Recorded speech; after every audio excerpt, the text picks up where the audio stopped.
Reconocimiento a la línea de desarrollo y aprendizaje, al maestro Adrián por su intervención para gestionar que dos profesores locales, el maestro Jorge y el maestro Pedro, vinieran, y luego el maestro doctor Nateras y Gabriela pudieran acompañarnos, gente especializada en estos temas. Como dice Adrián, espero que sea de su interés. La licenciatura siempre está preocupada por dar la oportunidad de que ustedes tengan acceso a información de gente especializada. Me da mucho gusto ver que está el auditorio lleno, porque a veces no siempre impacta en los estudiantes temas como este. Bueno, ya no voy a hablar más porque estamos en horario de televisión y esto sale caro. Entonces declaro formalmente inaugurado las actividades académicas del conversatorio, reflexiones en torno a temas complejos de la adolescencia y juventud, en espera de que esto sea de beneficio tanto para los académicos como para los estudiantes de la Universidad de Auca Nacional, en particular de la licenciatura en Psicología Educativa. Muchas gracias.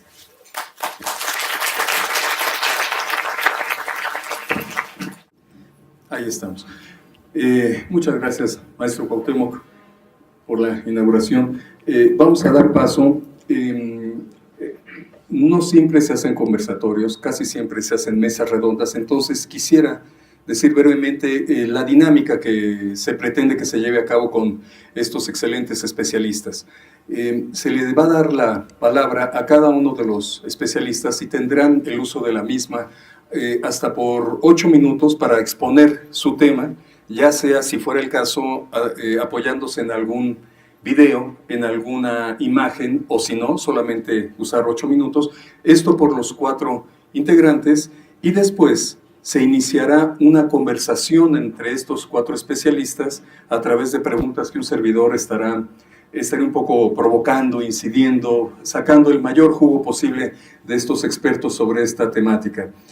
Una vez que se dé este segundo momento, tendremos algo así como otros 6 o 7 minutos por cada conversador. Se vale pedir la palabra, decir, bueno, yo quiero agregar algo sobre este tema, quiero decir que estoy en desacuerdo sobre esto u otro, vamos, que sea lo más enriquecedor posible, y en un tercer momento les pediremos a todos ustedes, y me uno a la percepción del maestro Cuauhtémoc de qué bueno que está lleno, incluso que hay gente acompañándonos en esta área del pasillo, les pediremos a todos que pregunten, comenten, compartan experiencias para que sigamos aprovechando a los expertos que nos están acompañando.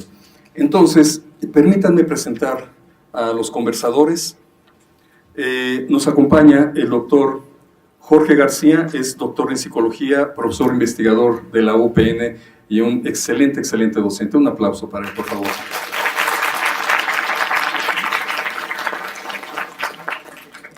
También está la doctorante Gabriela Hernández.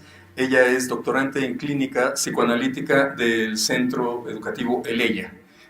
Muchas gracias por estar con nosotros. Nos acompaña también el doctorante Pedro Boyás. Él es doctorante en la línea de educación en matemáticas y además es nuestro coordinador del área 3, aprendizaje y enseñanzas en ciencias, humanidades y artes. Un aplauso para él.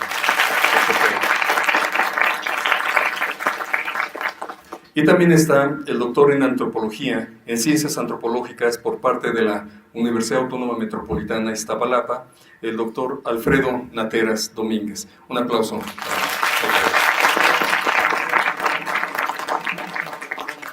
Bueno, pues conversadores, empezamos.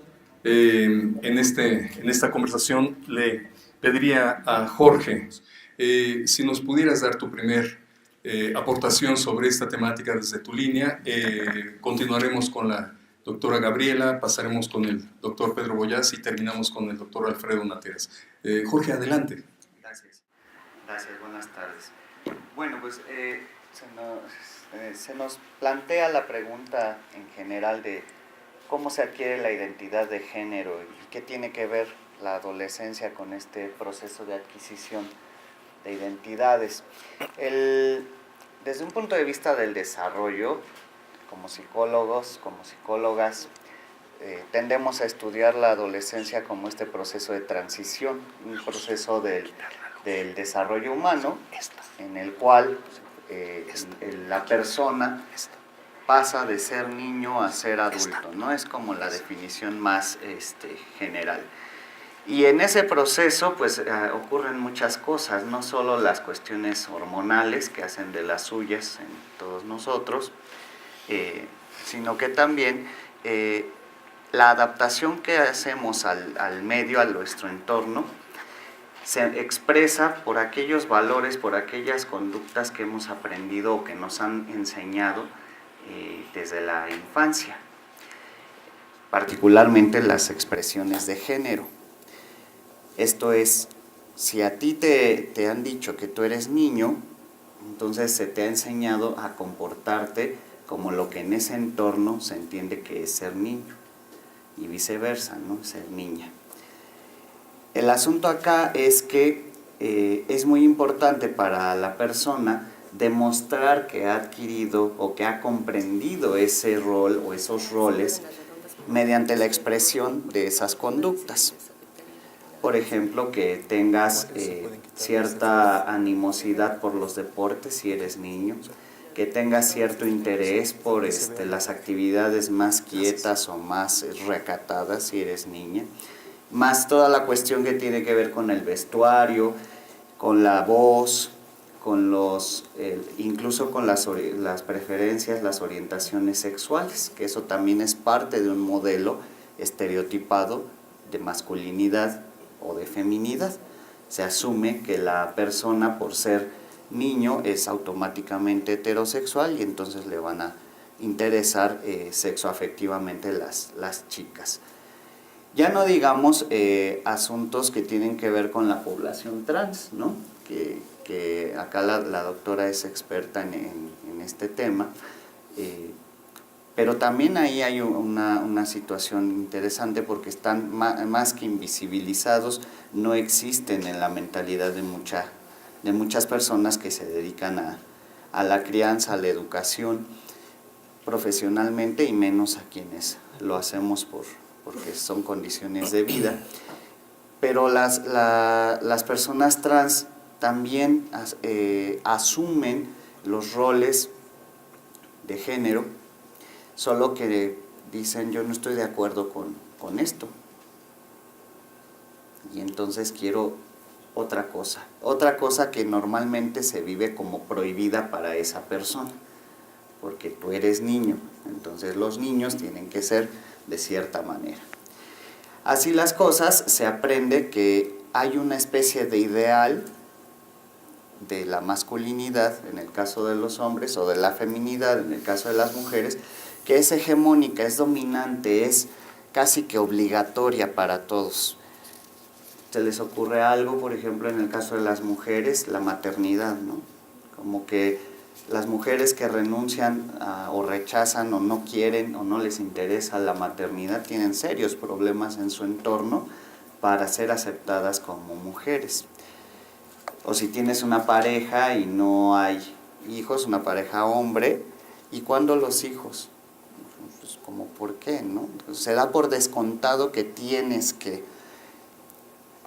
Y la orientación sexual heterosexual también se da por descontado como parte de esta identidad hegemónica. Entonces hay por un lado un ideal y por otro lado prácticas que vuelven visibles diferentes maneras de ser hombre o de ser mujer. Y esas expresiones que se dan en las prácticas a veces se dan por grupos que expresan de cierta manera o de cierto modo cómo se es hombre y cómo se es mujer desde nuestra visión. Pueden ser grupos más o menos grandes, pueden ser culturas muy particulares. El ideal entonces de masculinidad o de feminidad hegemónica es como una especie de mandato social al que las personas podemos no estar de acuerdo o quienes sí están de acuerdo lo siguen sin mayor problema. Pero en este caso se cruza además el asunto de la condición de ser joven, porque cuando eres adolescente también eres joven. Y no solo es oscilar entre ser adulto y ser joven. Pido permiso o ya soy grande, pero si ya no pido permiso, pero sí denme dinero. Pero tengo que cumplir con esto, ¿sí? ¿Algo les suena? Como estar jugando permanentemente en algo que yo llame una oscilación de un péndulo, ¿no? O sea, como que vas y vienes y poco a poco ese péndulo deja de estar oscilando y te quedas como adulto. Pero mientras tanto, pues tienes que estar como negociando con ser adulto y ser joven, pero no solo eso. También es con soy hombre, pero soy hombre como quiero serlo, como me dicen que debo serlo, o no quiero ser hombre a pesar de que siempre me han dicho que soy hombre, ¿no? En el caso de querer ser otra identidad de género. En este caso, entonces, hay diversidad de expresiones de género. Las personas podemos expresar de diferente manera, pero no siempre se ha tenido esto como una cuestión ni visible ni normal. Al contrario, se ha pensado que durante mucho tiempo se pensaba que solo había una manera legítima de ser, legítima, sana y aceptable de ser hombre o de ser mujer. Y lo que hoy estamos viendo cada vez más en la literatura y en la sociedad es que no hay una manera de ser, hay muchas maneras y hay diferentes expresiones para hacerlo. Y esto es algo que cultivas desde la adolescencia, si tienes la oportunidad de abrirte a tus amigos, a tus contactos, a tus conocidos y poder negociar contigo mismo y con el entorno cómo eres hombre o cómo eres mujer. Con esto concluiría. Muchas gracias, Jorge. Yo creo que nos va dando una pauta para iniciar con este tema de la adolescencia. Les quisiera pedir a los compañeros que nos acompañan, si hay preguntas, reflexiones, para que no se les vaya a pasar, anótenlas, que en un momento dado va a ser esta ya una mesa un poco más amplia, ¿sí?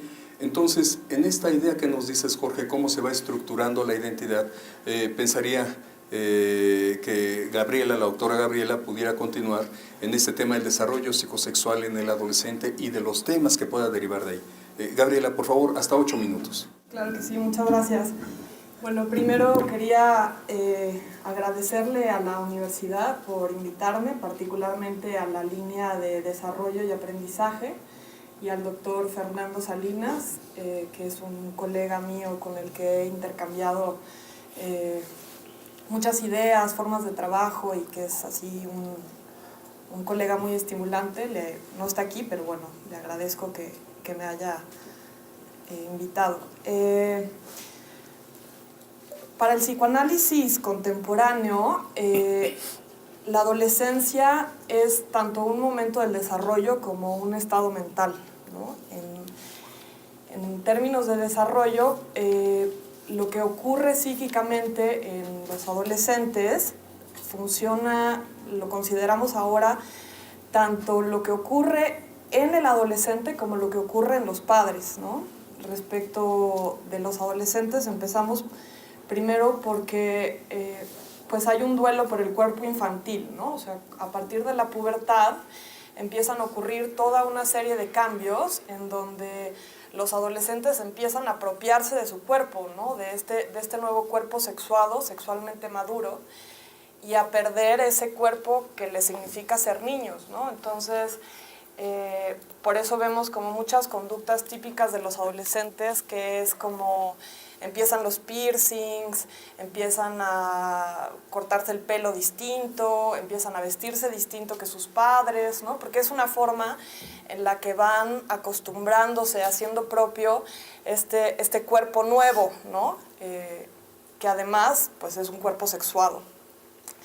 Pero por otro lado, pues también está difícil perder este cuerpo infantil, ¿no? Este lugar, como decía el doctor, este lugar de niño chiquito, de ser a lo mejor el rey de la casa, al que consienten, al que cuidan, ¿no? Y empezar a tener, no solamente frente a la familia, sino frente a los compañeros, frente a la sociedad, una postura como mucho más activa, mucho más responsable de lo que está haciendo, pensando, y particularmente, como les decía, pues haciéndose cargo como de la sexualidad, ¿no? Entonces, la pregunta más importante que tiene un adolescente en su proceso psíquico es responderse quién soy, ¿no? Y dentro de esas preguntas pues está incluida la pregunta ¿soy hombre? ¿Soy mujer? ¿Cómo es ser mujer ahora? ¿Cómo es ser hombre ahora? Y hay un referente, ¿no? Hay un referente de masculinidad y de feminidad, pero que está colocado en la generación mayor.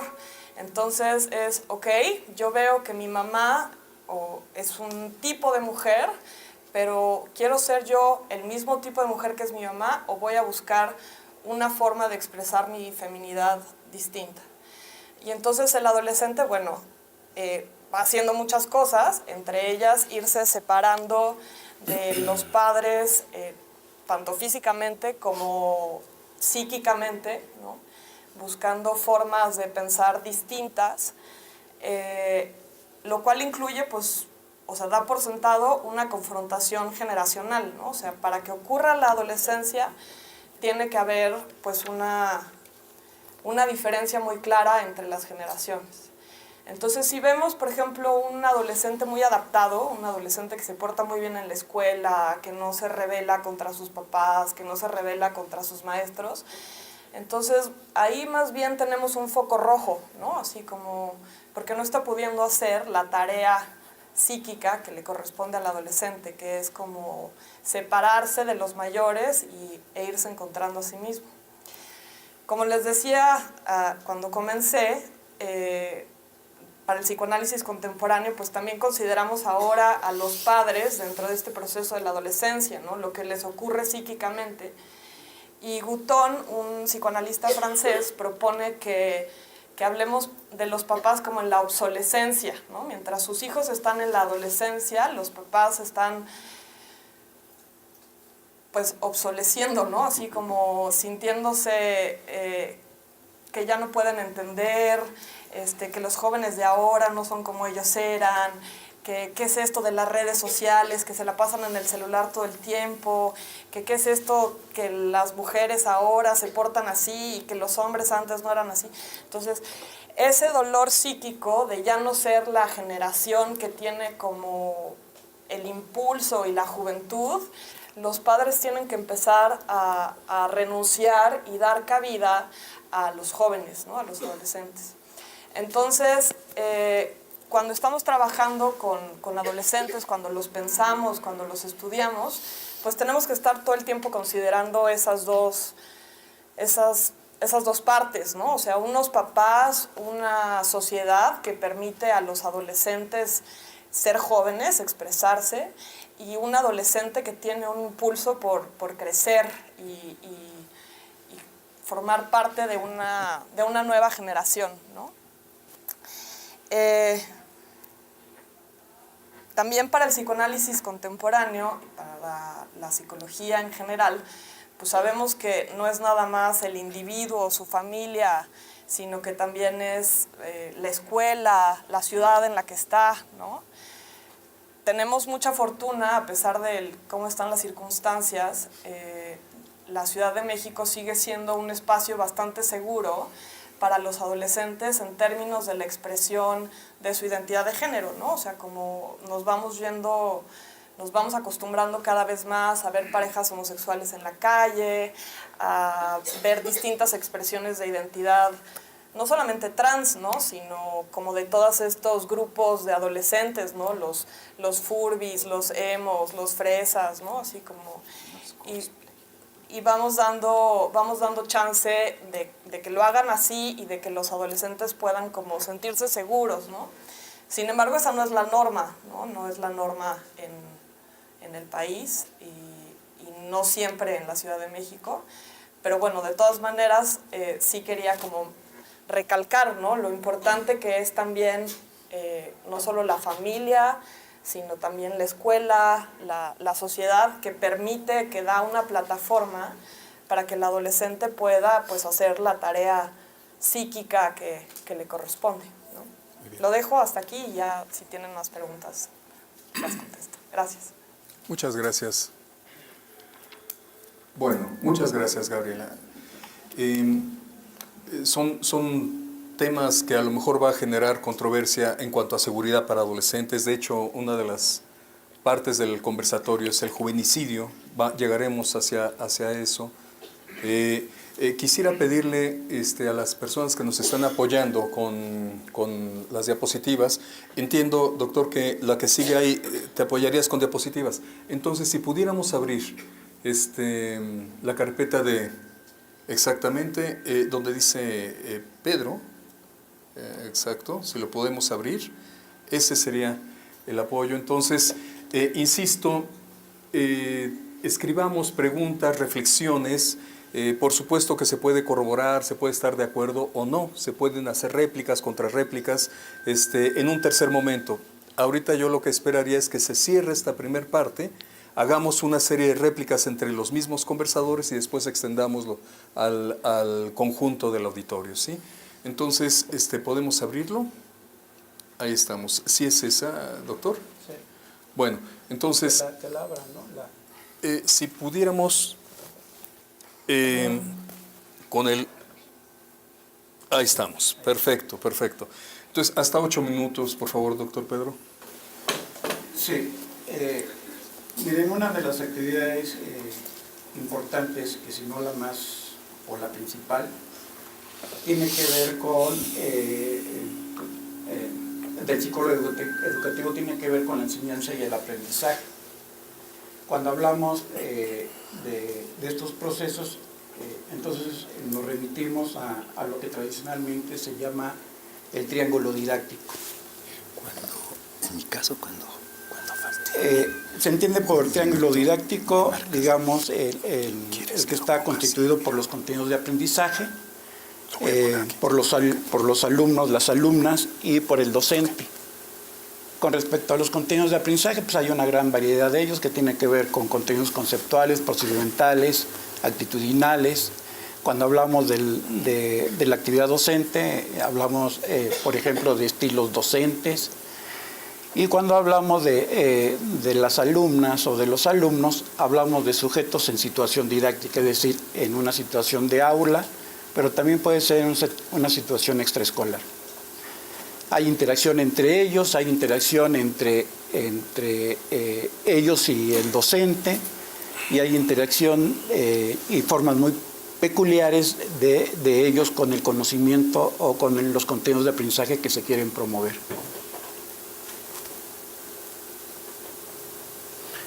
Yo me voy a centrar aquí en esta parte del pensamiento, de los procesos cognitivos, y particularmente como punto de partida voy a retomar algunos postulados piagetianos. Usualmente se le identifica a esta postura en el periodo de pensamiento formal en 3 características principales: las generales, las funcionales y las estructurales. Pues las generales tienen que ver, por ejemplo, cuál es el periodo que abarca la adolescencia. Inicialmente Piaget decía que hacia los 20 años, después dijo, no, bueno, se puede extender a los 25 años. La verdad es que es un punto que no ha sido totalmente resuelto, está en debate cuándo termina la adolescencia, si es que es un fin y cuáles serían los criterios de ese término. En términos de las características funcionales, tiene que ver con este funcionamiento o esta forma en cómo los sujetos se aproximan a la resolución de problemas. Y en las características estructurales, cómo se formaliza desde el punto de vista de la lógica los resultados de la investigación. Yo me voy a centrar en las características funcionales, que básicamente serían estas 3. Lo real se subordina a un conjunto de lo posible, el carácter hipotético deductivo y el esquema de control de variables. Cuando hablamos que lo real se subordina a un conjunto de lo posible, se dice que el adolescente es capaz de formular en términos de proposiciones una serie de hipótesis que pone a prueba para la resolución de ciertos problemas. En este proceso pueden estar presentes varias variables o varios factores que el sujeto va controlando. Desde esta postura, este control de variables haría distinto al adolescente, por ejemplo, de los niños. Yo voy a trabajar lo que es el esquema de control de variables, tratando de dejar en claro a qué me refiero con la relación entre los factores. Voy a poner varias actividades que he puesto en práctica en los cursos precisamente de adolescencia y bueno, voy a hacer un análisis de estos ejercicios en términos de cuál es la relación entre los factores que anteriormente había señalado. Miren, aquí tenemos 2 hileras de bolitas. Entonces, si las contamos, vemos que son hileras equivalentes, es decir, tienen la misma cantidad. Entonces, sería una pregunta ociosa, pero es como un punto de partida importante cuando se le dice, por ejemplo, a los niños o a los adolescentes, ¿qué hilera tiene más? No, pues la misma. Ok. Si yo paso una de las hileras de abajo hacia arriba, ¿qué hilera tiene más? Es curioso, pero la mayoría puede pensar que la diferencia es de 1. Pero en realidad la diferencia es de 2.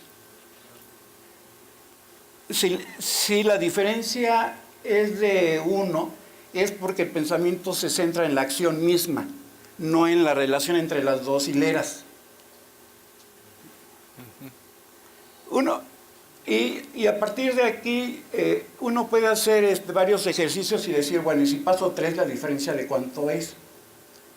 Y uno empieza a inferir que la diferencia es de 6 y empieza a establecer una especie de generalidad, es decir, si yo paso 1, la diferencia es 2. Si yo paso 2, la diferencia es de 4. Por cada uno, la diferencia es de 2. Y uno pudiera pensar, bueno, pues ya el conocimiento fue adquirido.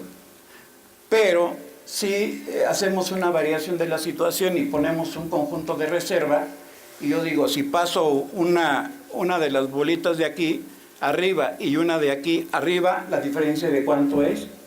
Entonces la diferencia ya no es de 2 ni de 4, sino la diferencia es de 3. Entonces ahí la reflexión se centra en las 2 hileras y el conjunto de reserva, para poder dar respuesta adecuada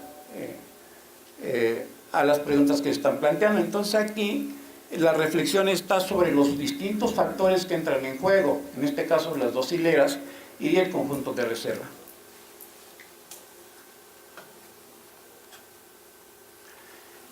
Otro de los ejercicios que he trabajado con adolescentes tiene que ver con este gráfico. Dice cuántos monos harán falta para equilibrar el columpio en el que se encuentra la oveja. Y entonces, bueno, aquí está la oveja y luego se le pide que describa los pasos que ha realizado. Obviamente, pues tiene que ver con una serie de reflexiones. Una de ellas es que 2 lobos equivale a 8 changos o a 8 monos, y entonces tenemos que un lobo son 2 monos. Y aquí un cerdo equivale a 4 lobos, pero si uno vale 2, entonces vale 8. Si este vale 2, entonces, y este pues obviamente 1, entonces ya tenemos 3 para 8, pues 5. Pero llegar al 5 equivale a controlar todos estos factores. Si no hay una reflexión de estos factores, entonces podríamos obtener una respuesta distinta. Las respuestas que han dado, por ejemplo, alumnos de psicología educativa, precisamente en los cursos de psicología evolutiva de la adolescencia, son estas. 80 alumnos, 12 contestan que la respuesta es 1. De 21 alumnos contestan que la respuesta es 2. Aquí lo interesante es, por ejemplo, que la respuesta correcta, solo el 22, alrededor del 22% responden que es 5. Es decir, menos del 30%, es muy bajo. Uno, en términos generales, uno encuentra, bueno, hay una gran cantidad de respuestas, pero tratando de identificar las respuestas preponderantes, uno encuentra respuestas que se centran en las características físicas de los animales que entran en el juego, pero no de las relaciones entre ellos. Por ejemplo, se empieza a establecer la relación, dice un lobo, una oveja y un mono es igual a un puerco, que es la primera imagen. Luego un puerco, 4 lobos, y 2 lobos, 4 monos.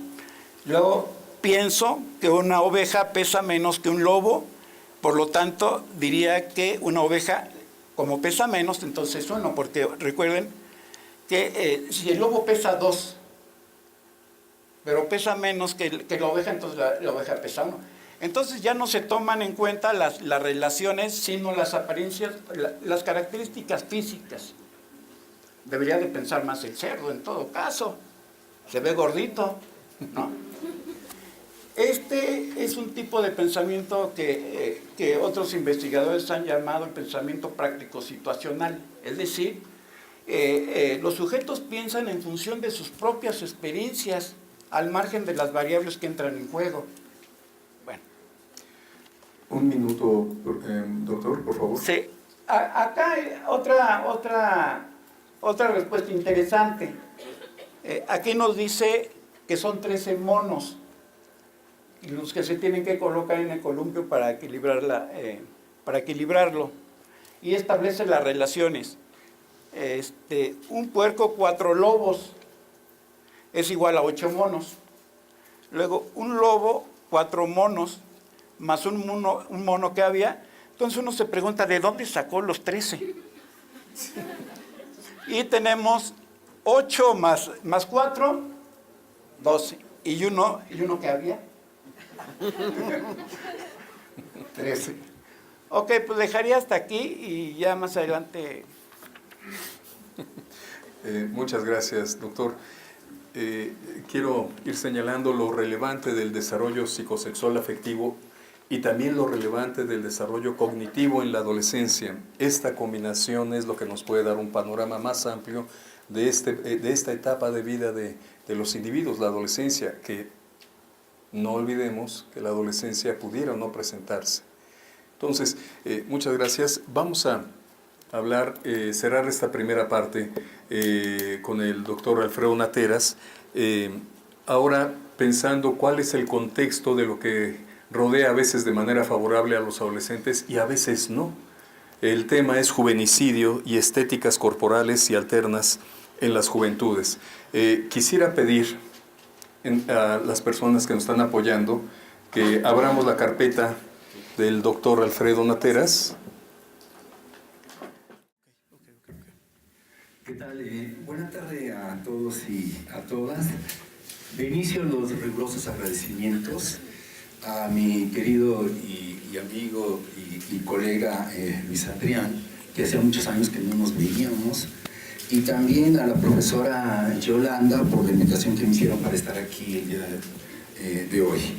Creo que este tipo de eventos son muy significativos y son muy importantes, de lado a dos cuestiones. La primera, porque es un espacio de intercambio de ideas y puntos de vista desde distintas narrativas y discursos disciplinares como los que ahorita ustedes están y estamos escuchando.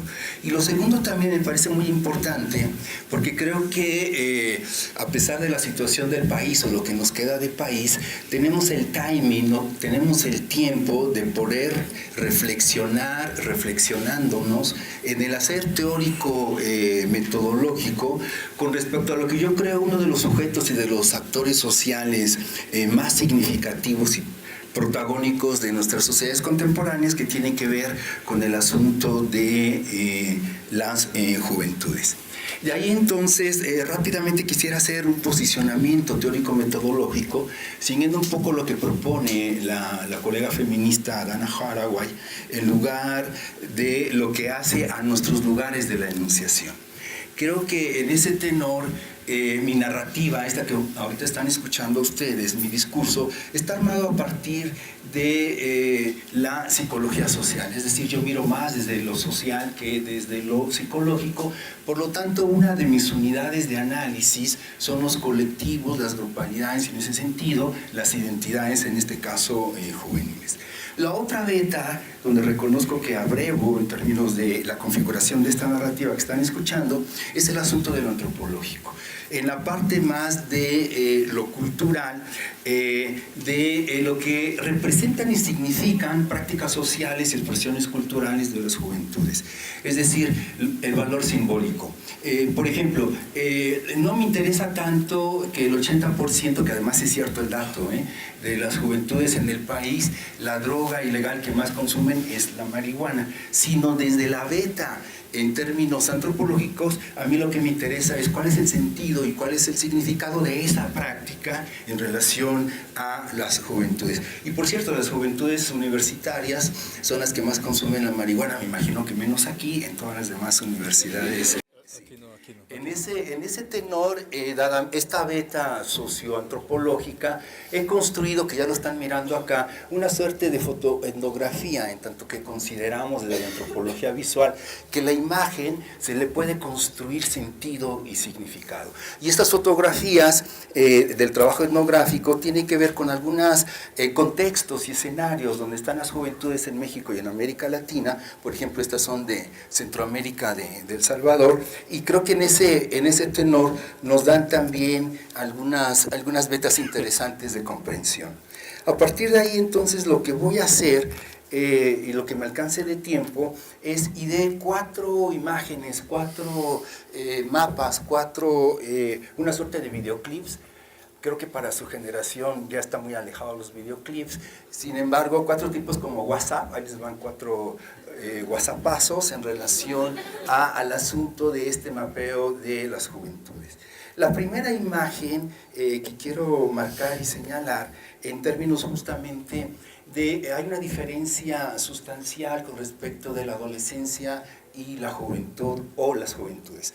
La adolescencia, como aquí se estaba comentando, tiene que ver más con una edad biológica y la juventud tiene que ver más con una edad social. Entonces apuntamos justamente a esas prácticas sociales y expresiones culturales. Una hipótesis que he estado trabajando desde hace rato es que, a mi entender, pensar al país tiene que pasar por reflexionar a sus juventudes.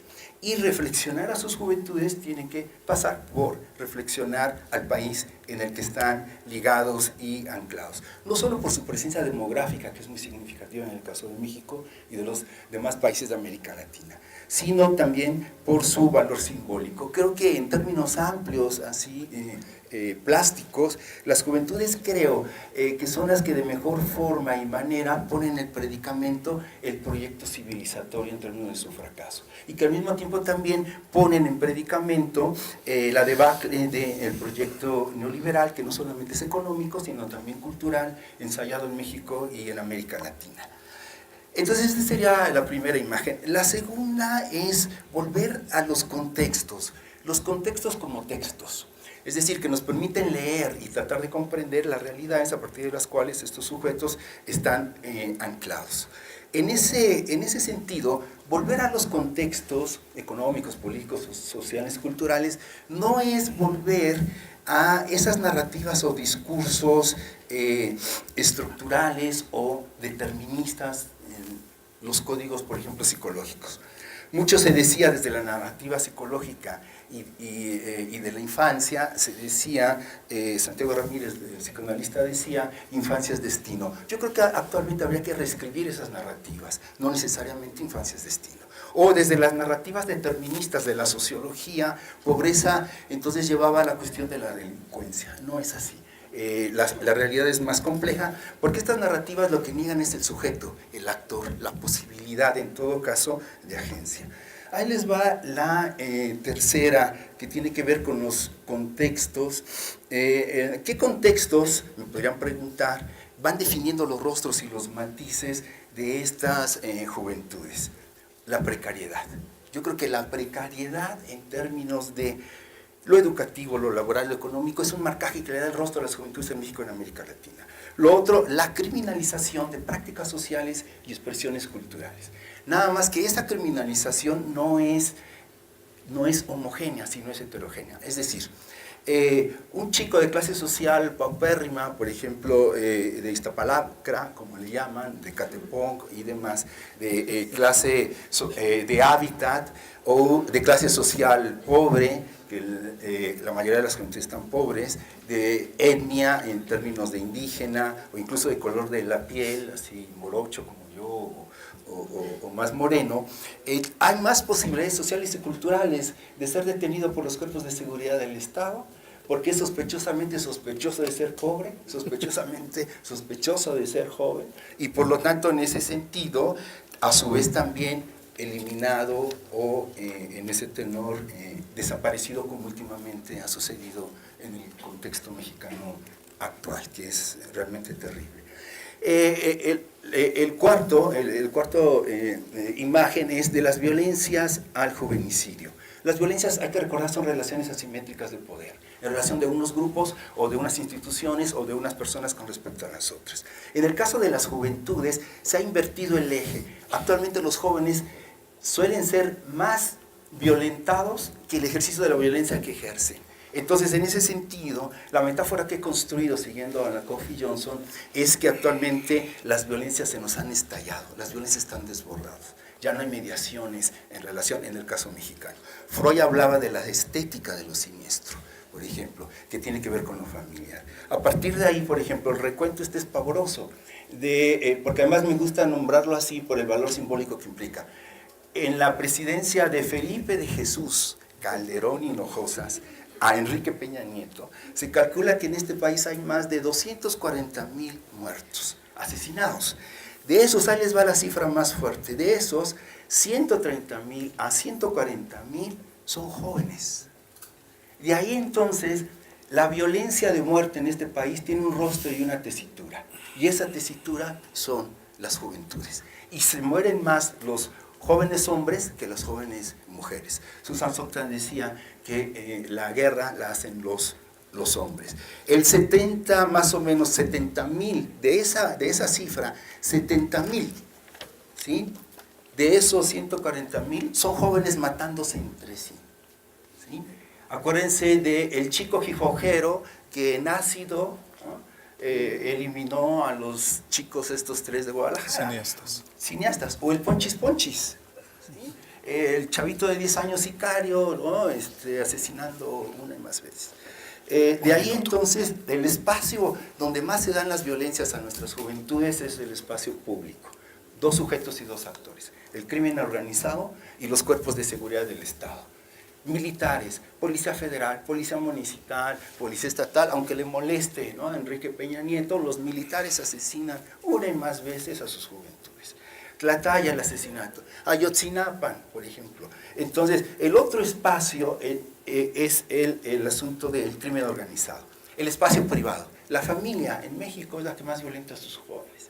Más o menos las estadísticas son de 5 a 6 observan la violencia y 4 la padecen. De tal suerte que entonces estamos hablando del juvenicidio, como la muerte artera. Es un concepto que trabajamos con José Valenzuela. En términos de también juvenicidio, en términos de la precariedad social. Es decir, hay la muerte social en vida. El agrupamiento de los punks lo dijo muy bien en su narrativa. Decían el no future, no hay futuro. Llega la escena oscura y dicen, no es que no habrá futuro, es que no haya futuro, ni habrá futuro. Los emos lo representan muy bien en este sentido. De tal suerte que entonces, y con esto ya concluyo, el imaginario en términos de los cuerpos de seguridad del Estado y de las instituciones es que estas juventudes los hacen fracasar. ¿Sí? No están en códigos del desarrollo, no producen. Por lo tanto, hay que eliminarlos, hay que desecharlos, como decía Jesús Martín Barbero o Carlos Monsiváis. Y el otro asunto es que para estas juventudes el Estado es el que fracasó y las instituciones fracasaron ante ellos porque no les pueden dar mejores condiciones de vida. Gracias, Alfredo. Demos un aplauso a esta primera ronda de especialistas.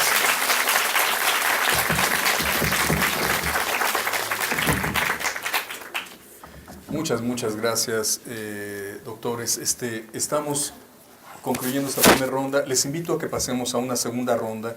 Ya no habrá ponencias de este tipo. Por favor, pidan la palabra si quieren agregar algún punto que consideren que se quedaron en el tintero, o si quieren debatir o hacer un señalamiento de lo que se ha escuchado ahorita. Este es el momento, esta es una parte del conversatorio. Yo quisiera decirles que, bueno, me congratulo de que se esté abordando el tema de juventud, de adolescencia, desde una mirada muchísimo más integral. Es decir, estamos abordando sí lo relevante del desarrollo de la identidad desde el aspecto psicosexual afectivo, sí lo relevante de lo cognitivo, pero no perder de vista que esto se da en un contexto social, cultural, que puede favorecer o no el crecimiento o la presencia incluso de una juventud, o la presencia dolorosísima de constantes juvenicidios. Entonces, pues ahora ya no habría un orden. Si alguien quisiera pedir la palabra, agregar algún punto para ahondar en el tema que abordó o platicar algo sobre lo que se escuchó, bienvenidos y adelante. ¿Alguien quisiera? ¿Conversadores? Envía a Jorge que me fintó y no sé si, no sé, Gabriela, Pedro, Alfredo, Igual porque sí. también podríamos Si abrir tienen preguntas ya o a comentarios, preguntas y comentarios y empezar ya a hacer más en general esta reflexión. Entonces, abramos. Yo tengo la impresión que lo que se dijo aquí es bastante interesante. Creo que lo estamos metabolizando, estamos poniéndolo en el lugar que le va tocando. Demos ese tiempo, pero veamos lo que anotamos, veamos dónde nos surgió una duda y adelante. Sigo, Alfredo. Va. Sí, quizá como lo decían los hermanos Groucho Marx, en términos, Groucho decía cuando hacía algún conversatorio, y lo parafraseo en términos de que quizá como fui el último y un poco fuerte la narrativa, si consideraron muy fuerte mi discurso, traigo otros discursos.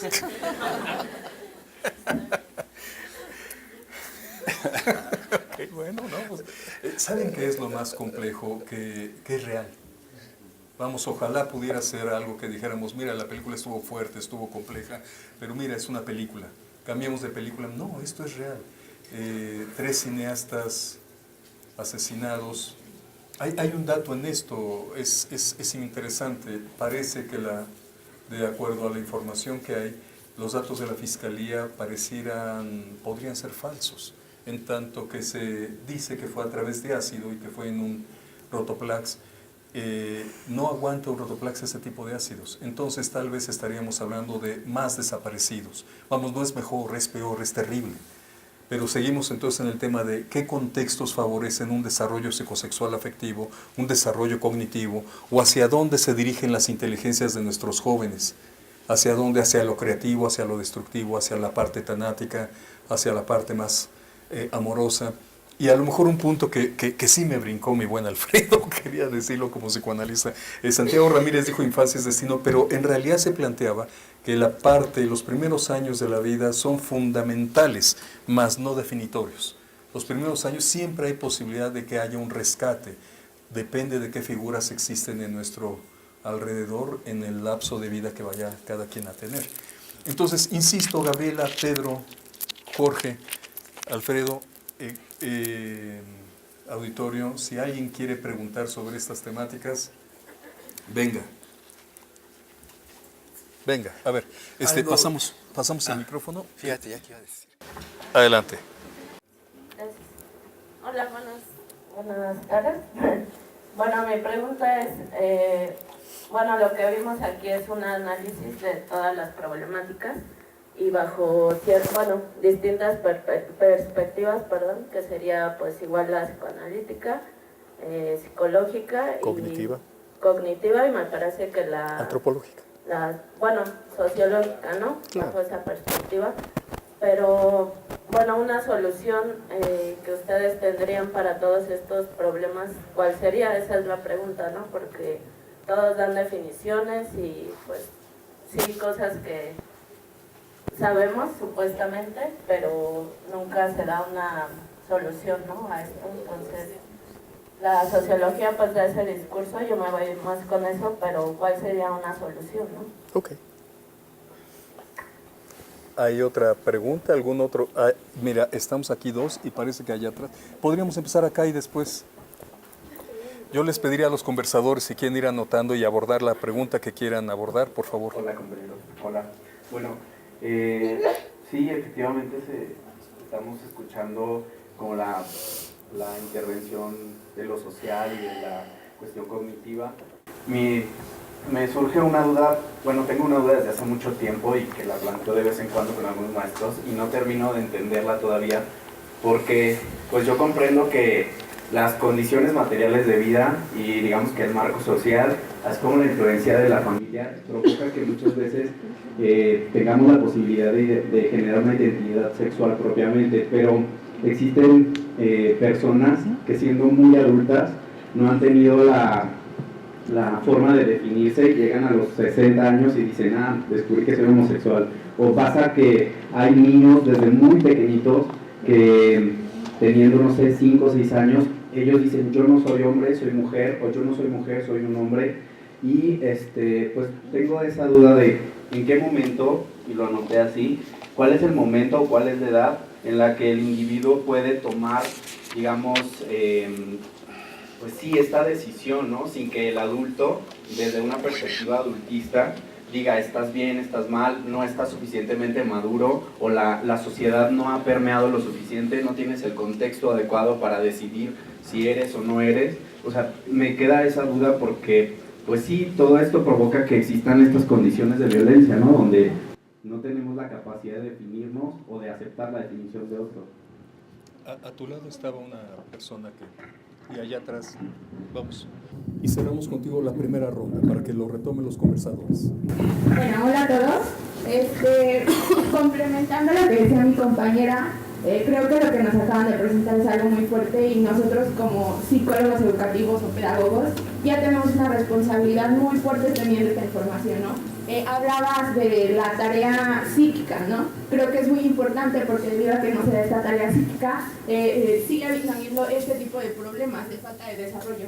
Entonces no vamos a salvar el mundo, obviamente, pero sí con las pocas personas que podamos llegar a tocar, ¿cómo podríamos ser nosotros un estímulo para esta tarea psíquica para que pues este tipo de problemas, aunque sea en nuestra pequeña comunidad, pues haga una diferencia, ¿no? Después de la compañera que toma la palabra, hay uno más, cerramos y les pido si quieren retomar las preguntas.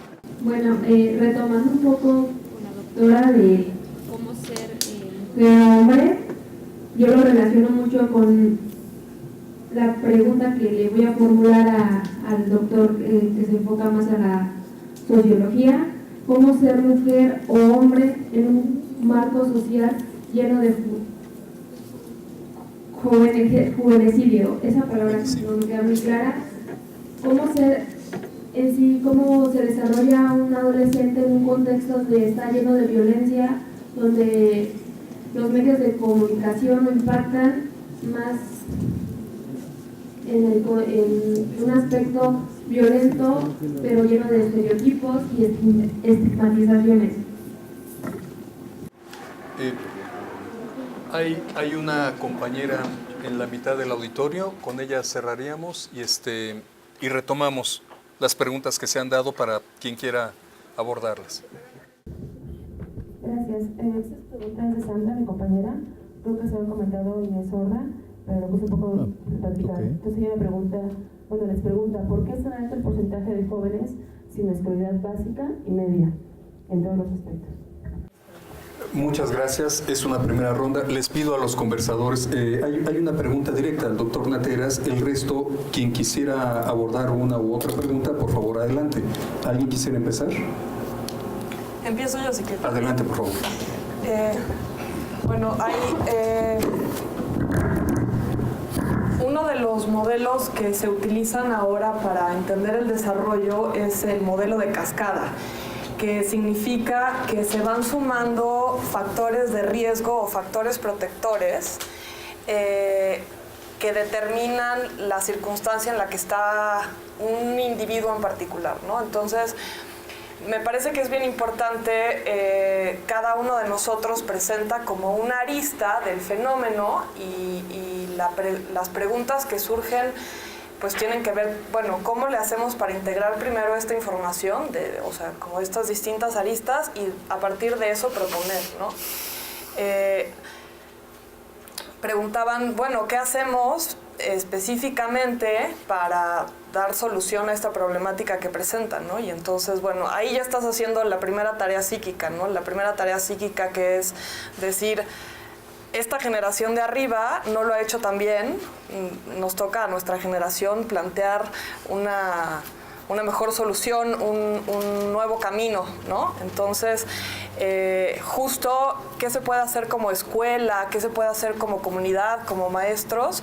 Bueno, pues justamente esto, ¿no? Establecer un diálogo entre generaciones en donde podemos ir ustedes aprendiendo de lo que hicimos bien o de lo que hicimos mal y ustedes pues con la fuerza que tienen, con la disposición que tienen, entonces establecer como un diálogo que nos brinde nuevas soluciones, ¿no? En lo que respecta a la identidad de género, a la orientación sexual, sabemos, por ejemplo, que los niños a los 2 años ya tienen una identidad, ya tienen claro lo que es una identidad femenina, masculina, ¿no? En términos muy concretos, ¿no? En la adolescencia, lo que tiene que ver con el surgimiento hormonal, el desarrollo cognoscitivo, pues se establece justamente como una nueva oportunidad para reeditar, hacer más compleja esa identidad que se tenía como de niños. Sin embargo, lo que sabemos ahora es que pues, la identidad de género y la orientación sexual nunca son dicotómicas, ¿no? Estamos todo el tiempo fluyendo, hay un continuum, ¿no? Entre lo femenino y lo masculino, y también en la orientación sexual, o sea, ya nunca es una identidad fija.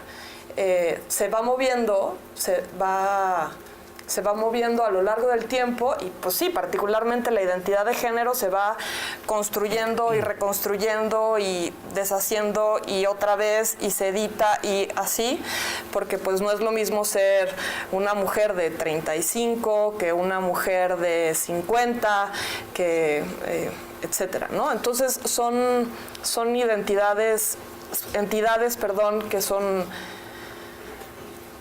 movibles, que se resignifican y bueno, sí, como se construyen y deconstruyen, ¿no?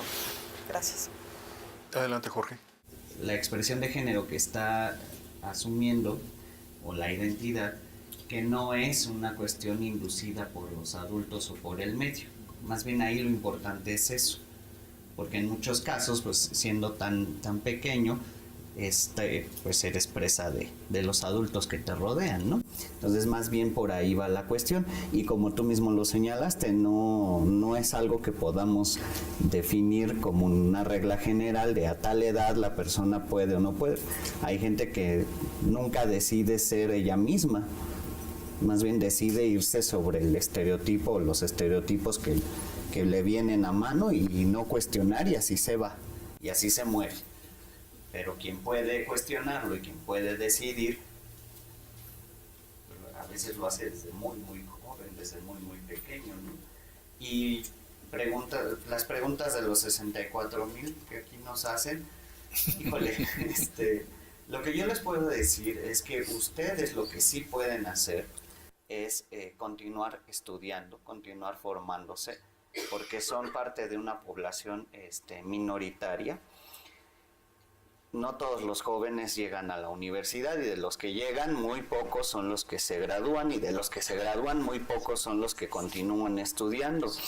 Entonces, me parece que construir ciudadanías más informadas, más educadas, no estudiar con el mito de que por el estudio vas a tener un mejor trabajo y demás, aunque sí tiene una correlación estadística alta. El aprender a estudiar es como, el aprender lo que estudias o el continuar estudiando te da como una visión más en HD acerca del mundo, y te permite compartir con los demás esa visión, dialogar desde otros lugares. En la medida en que uno sabe, también tiene la obligación de compartirlo y de incidir en la transformación, ¿no? El lema de la universidad en ese sentido, no, al menos a mí me pega mucho, ¿no? Hay que educar para transformar. La vía es la educación. Entonces, ¿cuál educación? Pues primero la mía. Y luego buscar cómo puedo incidir en mi entorno, educando a las personas desde las maneras que yo pueda. De momento yo puedo decir eso porque es lo que he puesto en práctica y porque es lo que yo estimulo. Pero seguramente habrá más ideas por acá. Gracias. Bueno, Pedro, ¿quieres? No.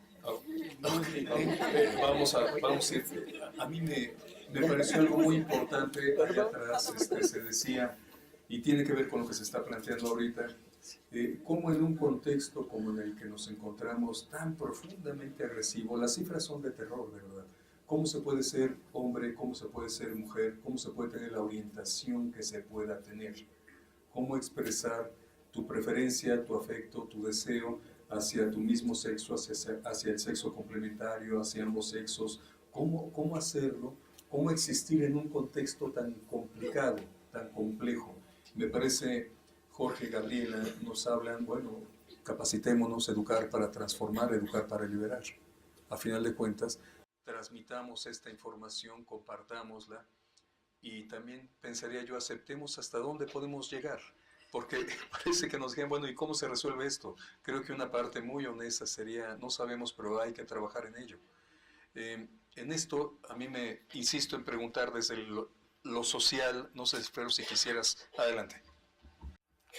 Con respecto a la primera pregunta del qué hacer con relación a las violencias, ha habido una suerte de experiencias en el caso mexicano, centroamericano y latinoamericano muy interesantes.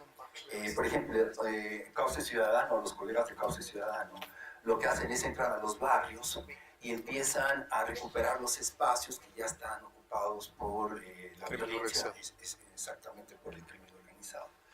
Y la forma y la estrategia es bien interesante porque lo hacen intergeneracionalmente, es decir, cómo vamos a rescatar las canchas de básquetbol de la Villa Panamericana, porque ahí están los dealers y demás. Entonces se convoca intergeneracionalmente y entonces se empieza a recuperar el espacio en términos desde, fíjense, cuestiones interesantes como pintarlo, limpiarlo, poner luz y más que nada usarlo. Otras experiencias que se han trabajado en términos de las violencias y han resultado favorables es cómo disminuir las violencias, por ejemplo, en los lugares del encierro donde están los chicos. Hay experiencias aquí, por ejemplo, en San Fernando, donde estuvo el Ponchis Ponchis, donde colegas antropólogos, sociólogos y demás entran desde digamos, de proyectos artísticos y culturales, y a partir de ahí entonces empiezan a trabajar el asunto de el respeto al otro, la cuestión de no robarse y cuestiones así. Y lo otro me parece que también ha ayudado es el asunto que los colegas y amigos colombianos lo han hecho en términos de diseñar las famosas mesas de cultura de la paz. ¿no? Entonces, cultura de paz con valores democráticos, con valores que van encaminando a esto es lo que decía el doctor Jorge de la construcción de ciudadanías. Creo que sí hay experiencias muy favorables. Yo creo que sin las organizaciones de la sociedad civil y una parte de académicos, este asunto de las violencias estaría peor de lo que ya está. El otro asunto, en términos rápidamente, un dato de la segunda pregunta, es que nuestra sociedad en términos generales es muy conservadora, es muy intolerante. Ya les doy un dato interesante con respecto a esto. Es decir, si uno checa la encuesta nacional de juventud del 2005-2008, uno se encuentra con 2-3 datos, ahí les van, ¿sí? En promedio nacional, los jóvenes en México son conservadores en el 68%. Cuando se les pregunta a los jóvenes si están dispuestos a tener una relación de amistad con alguien que tenga una orientación sexual no heterosexual, el 63% dicen que no. Cuando les preguntan a estos mismos jóvenes que si están de acuerdo en términos al aborto, en términos generales, dicen que sí. Pero cuando le sacan la pregunta, y si tu chava, tu pareja, ¿no?, tu peor es nada en turno, está embarazada, ¿sí?, dicen que no, en el 60 más o menos %. Cuando les preguntan, ¿hay que violar la ley para aplicar la ley?, dicen que sí, en el 68%. Es decir, menos ustedes, una gran parte de las juventudes de nuestro país son conservadoras intolerantes. Y entonces, en ese sentido, yo creo que ahí habría que, ustedes como psicólogos educativos, cómo hacerle para, pueden hacer una linda tesis en relación a eso y demás. Lo otro, en relación a la responsabilidad social, digamos, de la academia y demás, yo solamente les construiría 2-3 preguntas a ustedes como estudiantes, que quizá en algún momento tendrían que hacérsela. ¿Para qué investigan lo que investigan? ¿Cuál es la utilidad social de eso, de lo que hacen y de lo que investigan? ¿Sí? ¿Qué hace la academia y qué hace la investigación? Construimos determinado tipo de conocimientos y saberes para tratar de entender y comprender la realidad e incidir en ella. ¿De acuerdo? Ya que construyen ese conocimiento, ¿y después qué? El ideal de la academia en términos de estos conocimientos es poder influir en las políticas públicas, que además una parte de la academia de este país sí ha influido a la escena feminista. Podemos estar de acuerdo o no en sus planteamientos, pero ellos han influido para que la legislación al respecto del aborto, de las parejas gay y las unidades de convivencia, se lo debemos a ellas en términos de todo su trabajo. ¿Cómo se desarrolla un joven en relación a las violencias? ¿Sí? Hay un libro muy bueno de este gran periodista, Sergio Ramírez. Es un libro que se llama Los niños en el crimen. Entonces, el dato que él trae, él trabajó acá con el Ponchis ahí en San Fernando, y entonces revisa historias porque tiene acceso a los expedientes de los niños sicarios, los niños que asesinan de 10 años, 12 años, descuartizan y demás. A lo que llega en su trabajo, que es muy interesante, etnográfico, es el asunto que estos juventudes o niños se construyen en relación al abandono. Y el abandono es todo, ¿eh? Abandono afectivo, el abandono de la familia, el abandono del cuidado, el abandono de la escuela, el abandono de los padres, el abandono. Entonces, eso es realmente terrible. Y lo otro, lo de la deserción. Se deserta más a nivel de preparatoria que de universidad. Son los índices más altos que tenemos. Entonces, lo que se encontró o se ha encontrado con nuestros colegas de la investigación es el asunto de que la primera causa, este es un dato muy interesante, la primera causa de deserción no es por la cuestión económica. La primera causa es porque se aburren. No les crea sentido, no les crea significado. Además, es una escuela armada a finales del siglo XVIII. Una escuela armada en el siglo XX que ya fue, en la época esta revolucionaria. Entonces, no les crea sentido. Y la segunda causa es lo económico. Entonces, ahí es decir, ¿cómo repensar, ¿no?, el espacio educativo que pueda crear, ¿no?, sentido y significado a la heterogeneidad de los adolescentes y de los jóvenes en el siglo XXI tecnologizado? Okay. Wow. Vamos a metabolizar todo esto. Es interesante, complejo, fuerte. Yo pensaba en lo que se está diciendo, y recuerdo una experiencia en Michoacán, bueno, las llamadas autodefensas, cómo la comunidad se organiza no solo para rescatar espacios de divertimento deportivo, sino para rescatar territorios de coexistencia. Lo terrible en lo complicado de nuestras sociedades es cómo quien deshace estas autodefensas es quienes se supone deberían de apoyarlas, me refiero al Estado. Eso es lamentabilísimo. Entonces, de lo que estamos hablando es de algo cuando se nos pregunta, bueno, se pregunta a los conversadores qué hacer, es algo muy complicado. Es complicado desde el aspecto cognitivo, es complicado desde el aspecto psicosexual, afectivo, es complicado desde la mirada antropológica. Y esto, uno tiene la ventaja que nos da una mirada integral. Pero al ver de forma integral, creo que nos percatamos de algo que nos es doloroso y es que está muy complicado. Es complejo.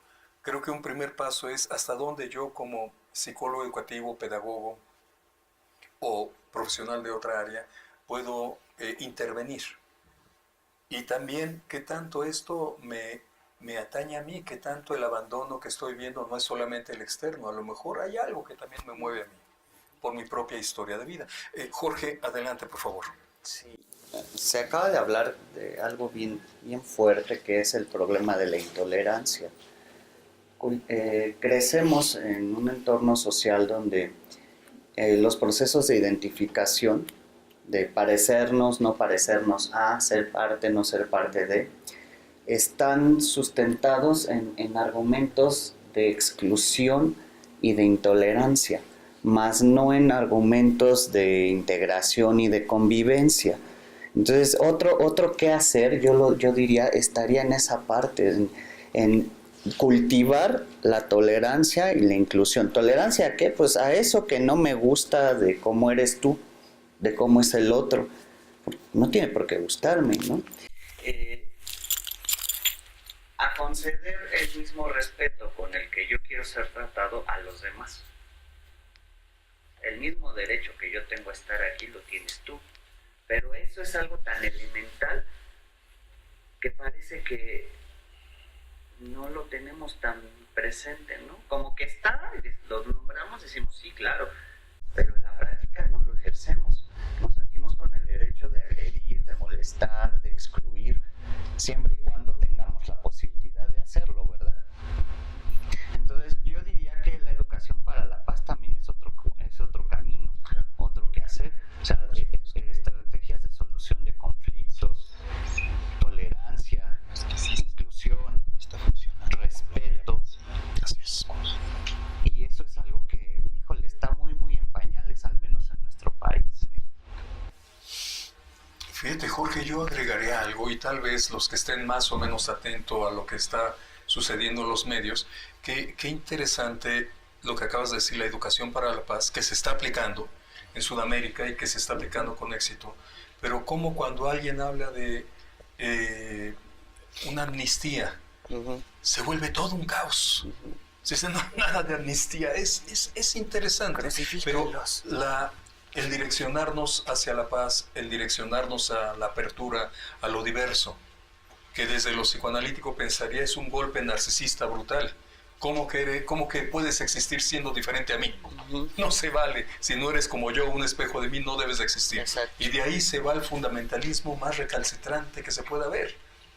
El suponer que la diversidad es todos y partir del intento de una coexistencia de todos, pues creo, yo no sé si en mi generación, seguramente la de ustedes o en otra, pero ojalá se vea como algo más generalizado.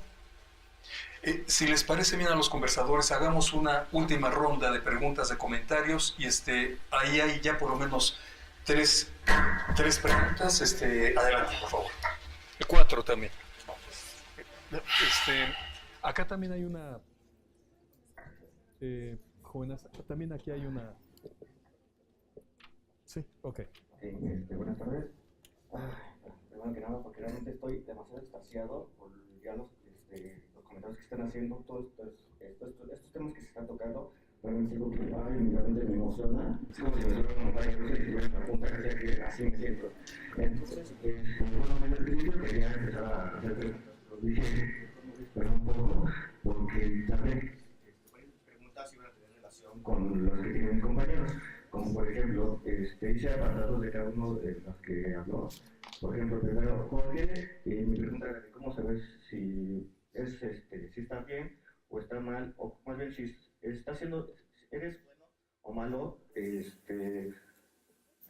eres hombre o mujer, porque habían comentado muchas maneras de ser hombre y mujer, ¿no? Pero cómo saber si es bueno o malo. Obviamente esto ya lo contestas un poquito con relación a lo que había dicho mi compañera, igual lo que había dicho mi compañero Luis, que es cómo saber, ¿no? A qué etapa. Pero bueno, yo lo que quería, a lo que voy es obviamente de cierta forma en un debate, y Jorge comentó en uno de sus últimos comentarios, dijo que cada uno de nosotros tenemos opiniones diferentes, ¿no? Y en mi opinión se puede pedir que cada uno de ustedes diga su opinión, ¿no? Porque de cierta forma llega un punto donde los actualmente exponen el tema y a grosso modo lo que nos quieren entender o nos quieren exponer, pero yo siento que se reserva tal vez un poco lo que realmente uno cree, ¿no? Y así englobando todo lo que ya dijeron, ¿cómo? Bueno, yo les preguntaría más bien a cada uno de ustedes. Obviamente estamos viendo que hay una mezcla entre lo que viene siendo la juventud y los adolescentes de nuestra época y cómo se contrasta con los adultos, que obviamente fueron de la misma manera jóvenes y adolescentes, pero está este choque, ¿no? Habían comentado de que obviamente hay adultos que por la época en la que les tocó no tienen la oportunidad que tienen los jóvenes ahora de poder expresarse y tener realmente una identidad de acuerdo a lo que ellos están viviendo y lo que están estructurando, pero obviamente ya nos han comentado que hay como que ciertas normas, ¿no? Nos dicen que hay que tener una comunicación más abierta, llevar como estándares que nos pueden ayudar a acomodar a las personas y obviamente cómo llevarnos a nosotros mismos, ¿no? Para comprender bien el tema. Pero yo les preguntaría, ustedes ya, es algo casi personal, ¿cómo ven esta mezcla? O sea, ¿cómo verían ustedes tanto opciones como buenas como malas, ¿no? Porque obviamente tienen que tener este contraste, que es algo que me interesó mucho de la parte del señor Alfredo, que dijo al último, hay que destruirla, ¿no? O sea, esos ciertos puntos que también están afectando a nuestro país, nuestra cultura, y obviamente somos un país multicultural. Yo, en una de mis clases que estuve en la prepa, tocamos un punto de la identidad, ¿no? Del mexicano. Pero obviamente para mí fue muy difícil porque realmente somos un país donde creo que agarramos más las culturas de otros países que reforzar la nuestra propia. Entonces obviamente es un choque de demasiadas culturas y obviamente llega un punto donde ya no sabes cómo distinguirlos. Y obviamente ahorita ya en esta plática, obviamente se empiezan como a juntar esos hilos que tiene que ver con relación con los adolescentes, que es el tema principal. Okay. Esa es mi pregunta. Y otra que... Vaya. No, más bien es una... Estoy como que intentando establecer algo con una pregunta que es mucho mayor, que es como que el resultado de esto. El joven está poniendo a prueba nuestra tolerancia. Es que más bien, yo quiero decir que ese realmente cada uno de los que cree, y que viene al final, que ya terminó, que es lo que dijo el señor Pedro Muñoz, que comentó la parte del triángulo de dicotómica didáctico en la parte de la docencia, ¿no? Porque obviamente yo sé que cada uno de nosotros, ya al estar escuchándonos a ustedes, como que ya agarramos a quien preferimos, por así decirlo, ¿no? Es como, y me gustó más lo que está diciendo esta persona que lo que está diciendo la otra. Y aquí es donde viene este punto. Más bien, ¿qué elegir, no? Yo he visto que en la escuela muchos nos peleamos por decir, es que este maestro es mejor, por esto. Y entra el conflicto donde, no, este maestro está feo, no enseña nada. ¿Cómo realmente, más bien, ustedes qué nos darían como consejos o esa opinión de cómo lidiar con esto? Realmente, ¿cómo elegir a una persona por lo que dice, por lo que sabe, sino cómo agarrarlo como conocimiento para que nosotros nos podamos generar como los nuevos docentes en la educación? Y bueno, eso sería todo. En lo que llega el micrófono para allá, les quisiera pedir, pensemos en 3 intervenciones, 4 máxima, Y ojalá les pido sean breves porque el auditorio también se tiene que entregar. Pero en esta parte ser breves quiero agregar otro punto. Pueden al momento de terminar este conversatorio y otros eventos acercarse y preguntar. Esta es parte también del evento, de la convivencia, de la educación, del contacto con la gente que crees que te puede enriquecer en algo, ¿sale? Adelante, por favor. Buenas tardes. Yo mi pregunta va más como ¿en qué momento el adolescente se siente identificado con ese nuevo rol que está tomando? Y cómo es que esto no solamente lo afecta a él, sino en el ámbito social que lo rodea y cómo es que se va llevando a cabo ese proceso.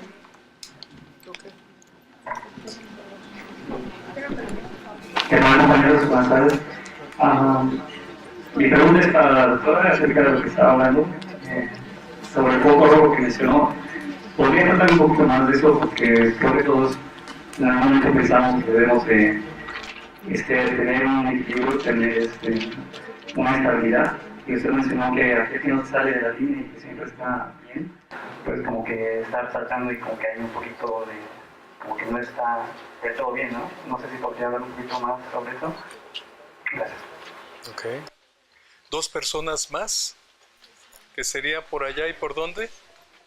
Bueno, Y yo aquí. solamente quería hacer un comentario acerca de lo que decía el compañero y pues, tomé varios puntos importantes. Creo que desde Foucault, me parece que su comentario aún sigue viviendo al margen de la biopolítica donde todo es antagonizante, ¿no? Si es hombre o mujer, si es bueno o malo, si es una nueva o es una vieja generación, y yo creo que lo que cabe es hablar de complejidad y aceptar además que nuestra sociedad se encuentra ahora acostada por lo socioeconómico en términos de globalización, entonces ya es imposible pensar conceptos como la apropiación cultural porque la naturaleza de esta nuevo orden mundial, entonces no correspondería y no cabría. Y creo que respecto también a lo de si un profesor es más bueno o es malo, creo que no es cuestión de eso, creo que existen también desde la teoría del caos y la teoría fractal, y de Morán también con la complejidad, muchas formas de proteger las diferentes herramientas que nos ofrecen en cada curso.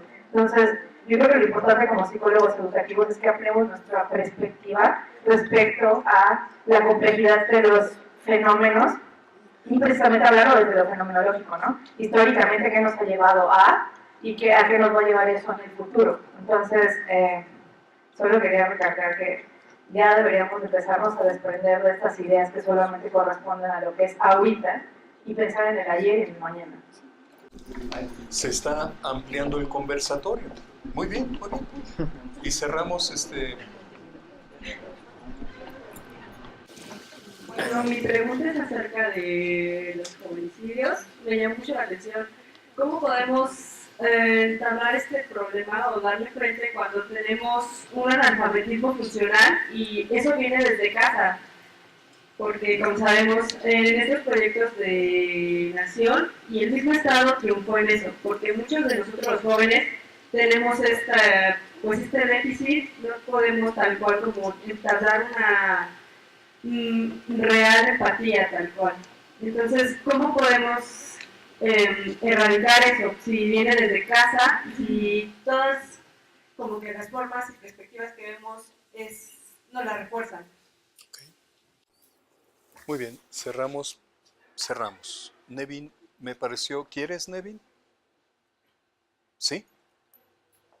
A ver, cerramos entonces con el profesor Nevin. Gracias. Una pregunta probablemente más dirigida a los primeros dos ponentes, a mi mano, nuestra izquierda. ¿Pueden explayar un poco de cuál es este proceso de llegar a comprender la orientación sexual de uno, la sexualidad de uno? Si es que está entendido bien esta fase, esta parte de la vida, a veces se podrá hacer un poco de educación para ayudar a las personas a llegar a transformarse.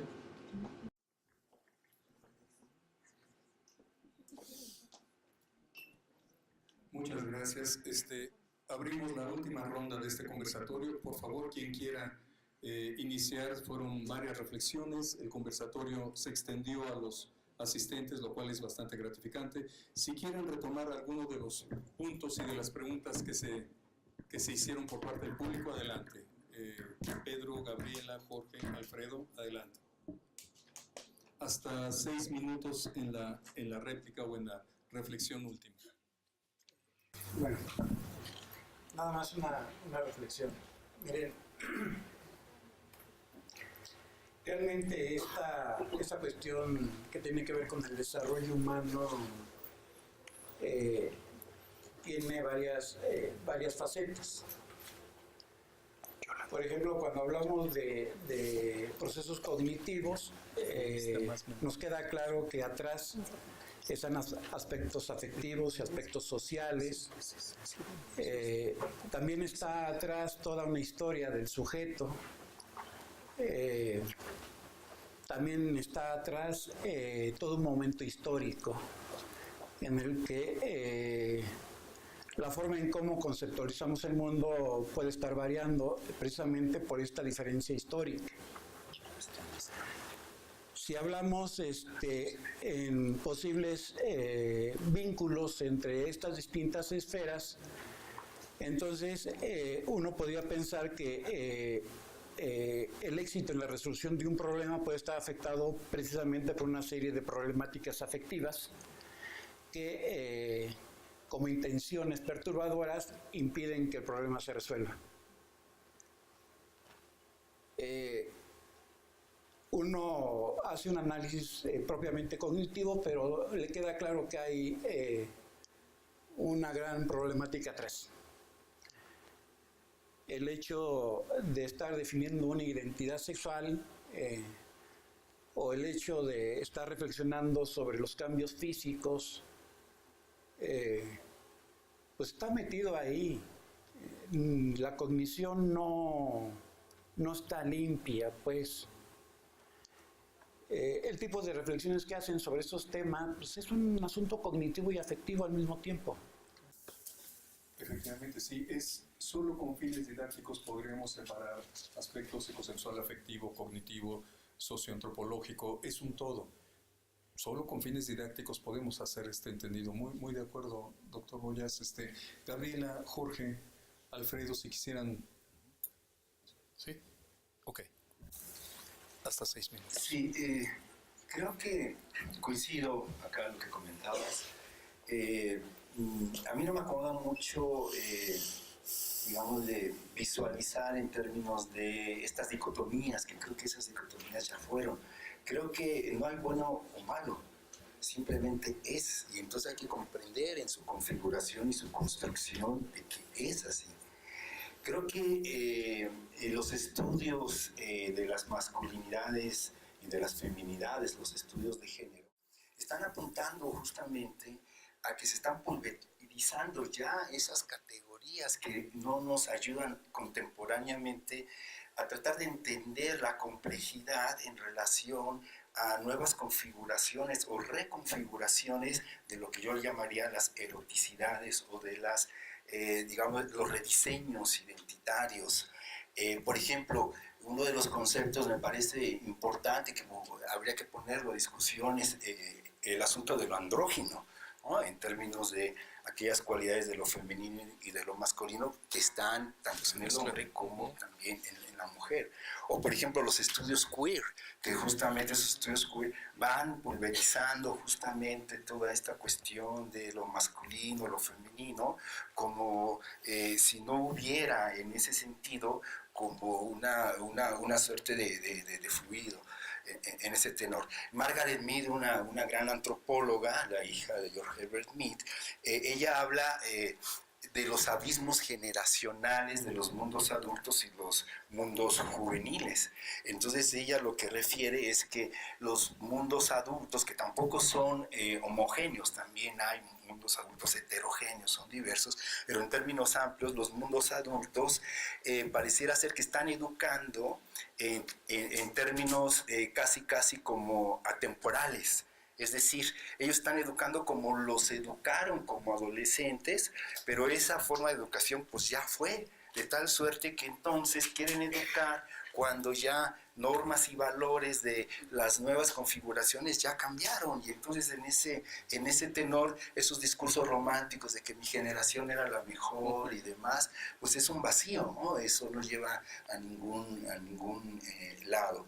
Ahora, en términos de las identidades, yo creo que ahí las identidades también, en términos de las identidades sociales, a mí me da mucha claridad Gilberto Jiménez, por ejemplo, José Manuel Valenzuela, en términos de que las identidades tampoco son fijas, ¿no? Hay algunas identidades que son movibles, que son múltiples, que son diversas, ¿no? que se van mutando, ¿no? Entonces, algo importante para mí de las identidades, porque todas las identidades son sociales, aunque también se trabaja la identidad individual, es el asunto que la identidad es un marcaje de la definición de sí con respecto a el otro distinto y diferente a mí. Es decir, la identidad marca la diferencia justamente en relación a ellos y nosotros, ¿no? O sea, nosotros los de la UPN, ellos de la UAM, qué sé yo. Entonces siempre es en contraposición a un otro diferente y distinto a uno, pero que le da legitimidad identitariamente a uno. Cholillos versus Maras, por ejemplo. Y lo otro, en términos del juvenicidio, yo creo que algo me parece importante, es un concepto que estamos trayendo apenas. Yo creo que, yo insistiría que es muy importante todavía desde la academia nombrar, decir. Porque si se nombra y se dice, entonces existe en la configuración de lo real. Es decir, cuando empezamos a ver los asesinatos de jóvenes, dijimos, no solo son asesinatos. O cuando empezaron los asesinatos de mujeres, llega Lagarde y dice, eso conceptualmente se llama feminicidio. Cuando empezamos a ver los asesinatos una y más veces en América Latina, de jóvenes, eso es juvenicidio. Entonces, construir una categoría que describa y denomina una situación, eso ya es un avance importante porque lo pones en la narrativa y lo pones en el discurso, y si no se nombra, no existe en términos de lenguaje. Entonces, creo que eso es lo importante. Entonces, ahora hay que llenarle de contenido y de sentido a qué nos referimos con el juvenicidio. Por ejemplo, hay datos de la etnografía impresionantes. En Centroamérica, Salvador, Honduras y Guatemala, de 1980 a la fecha, la Mara Salvatrucha, el Barrio 18, la Mara Mao, la Mara Máquina, los Vatos Lotos, los Latin Skins, han sido asesinados en 2.000, 35.000 vatos. ¿Eso qué es? Uno va, por ejemplo, a Colombia, los trabajos de nuestro amigo Germán Muñoz, Colombia, los falsos positivos. Cuando el gran conflicto con la guerrilla, entonces el ejército da un bono económico a los militares por cada joven guerrillero que atraparan o asesinaran, les daban un bono económico. Los cabrones lo que hicieron fue, se iban a la montaña, tomaban a un joven y lo vestían de guerrillero y lo asesinaban para cobrar el bono. 3.500 jóvenes asesinados. En las favelas, ¿no? Los trabajos de Marisa Pfefferman, en términos de que es más posible, ¿no?, ser asesinado por afrodescendiente, ahora ya no se dice negro, ahora es afrodescendiente, ¿sí? En términos de ser joven en las favelas que ser joven blanco. O el gatillo fácil en Argentina, en Córdoba. El gatillo fácil son los trabajos de Andrea Bombinali, en donde relata cómo la policía sale, ve a un joven de los barrios de miseria, de las villas de miseria que se llaman allá, como de las favelas en Brasil, lo ve, no se detiene o va ahí pisteando, y entonces los vatos sacan la pistola y lo matan. Ese es el gatillo fácil.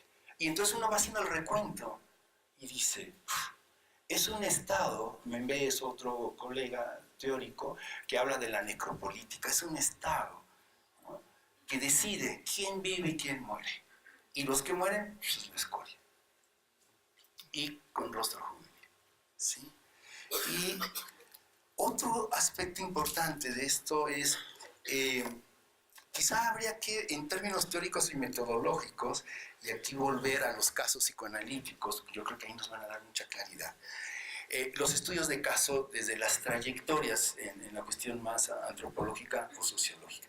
Trabajar estudios de caso desde las trayectorias. Es decir, yo ahorita estoy trabajando sobre la cuestión de los transgénero. Entonces, ahí hay muchas pistas. El caso que estoy trabajando es un chico, pero que desde era chiquillo, morrito, de años, biológicamente, ¿sí? Nunca sentía que su cuerpo, ¿no?, era ese. Y dijo, no, yo quiero ser mujer. Y efectivamente, ¿no?, mujer todo el tiempo. Tiene 27 años ahora, ya se hizo la jarocha, lo que se llama, o sea, bueno, ese es el discurso, pero ya se hizo la operación quirúrgica de cambiarse de sexo. Ahora ya es mujer. Entonces, y lo último de la última conversación me dijo, por fin logré lo que yo sentí desde chico, ser mujer. Ahora ya tengo el cuerpo que yo siempre había querido y había deseado. Ningún problema psicológico le vi, ni uno. Es más, los problemas psicológicos eran los psiquiatras que los revisaban o porque les hacen una serie de pruebas para autorizar. La familia creo que tenía más problemas emocionales que el chico que ahora ya es chica. Entonces, ahí igual yo siempre tengo muchas dudas.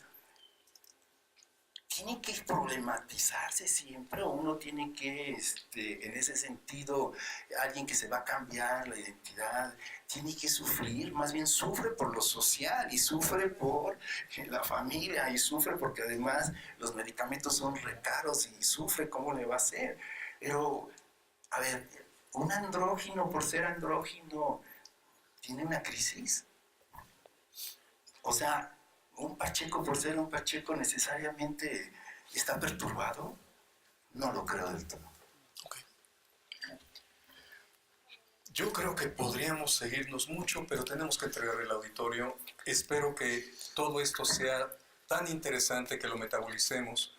Me gustaría de forma muy breve, si no se preguntó, si se quedó algo en el tintero, si quisieran cerrar con algún punto cada uno de nuestros conversadores para dar paso a nuestra coordinadora de línea, la maestra Yolanda Quiroz, y que dé cierre y nos permitan ofrecerles un presente de parte de nuestra universidad. Entonces, alguien que... Sí, Gabriela, por favor, en el micrófono. Gracias. Solo para responder la pregunta puntual que me hiciste, una de las tareas psíquicas del adolescente es justamente rebelarse frente a las autoridades, ¿no?, a los adultos. Entonces, cuando yo decía que hay un adolescente muy bien portado, o sea, un adolescente que no se confronta con los adultos, que no cuestiona, que no, en su imagen, no trata de diferenciarse de los adultos, de las autoridades. Entonces ahí tenemos que estar como muy pendientes de ese adolescente, porque significa que algo le está ocurriendo en donde no está pudiendo llevar a cabo ese trabajo psíquico, ¿no? O sea, si vemos un adolescente aislado de sus pares, justo como les decía, que no cuestiona, que no se revela, entonces ese puede ser un indicador de que hay algo emocional que no se está digiriendo bien. Okay. Gracias. Jorge, Pedro, ¿quisieran decir algo antes de que salgamos?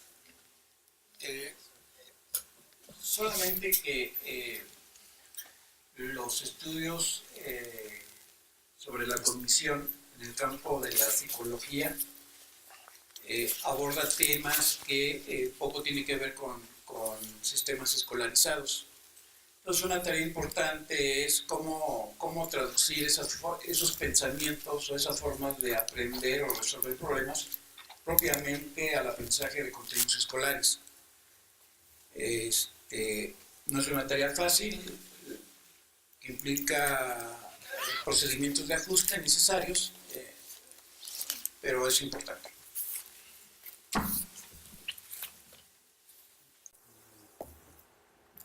Y bueno, para cerrar, como bien apunta el doctor Materas, Desde los estudios de género se cuestiona fundamentalmente el poder, ¿no? Bajo el pretexto de la diferencia sexual. Y este tipo de situaciones que se han comentado hoy, que tienen que ver con la identidad de género o que tienen que ver con las expresiones sexogenéricas, pues ahí hay mucha literatura que ustedes pueden acercarse y revisar. Son temas bien amplios, bien complejos, que cruzan diferentes ámbitos, pero me parece que no se queden con lo que uno pueda decir en unos breves minutos. Acérquense a la información, busquen a los autores por su correo electrónico, de otras maneras, y pues a los que estamos en casa nos pueden visitar también, ¿verdad? Gracias. Muy bien, muchas gracias. Si me permiten un muy breve comentario sobre este punto que mi amigo Alfredo comentó, desde el psicoanálisis es mi marco de referencia. Diría que cuando se habla de perversión en el psicoanálisis tradicional sí se hablaba de una detención en el desarrollo, pero hoy día se está más o menos de la mano con los estudiosos de género, y cuando se hace referencia de perversión no se plantea la detención en este desarrollo, sino se plantea qué tipo de cualidad tiene el vínculo.